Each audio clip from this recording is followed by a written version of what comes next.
I seek protection in Allah from the accused shaitan.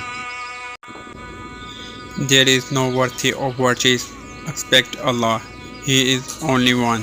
There are no partners for him. For he is in the kingdom, and for him is the process. He gives life and causes death, and he is alive. He is estimable, possessor of majesty of rewards.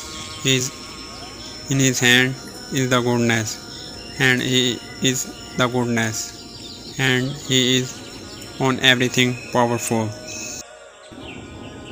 Indeed, Allah and His angels send blessing upon the conveyor of the unseen news, i.e. Prophet Muhammad sallallahu alaihi wasallam. O believer, you too send blessing and abundant salutation upon him.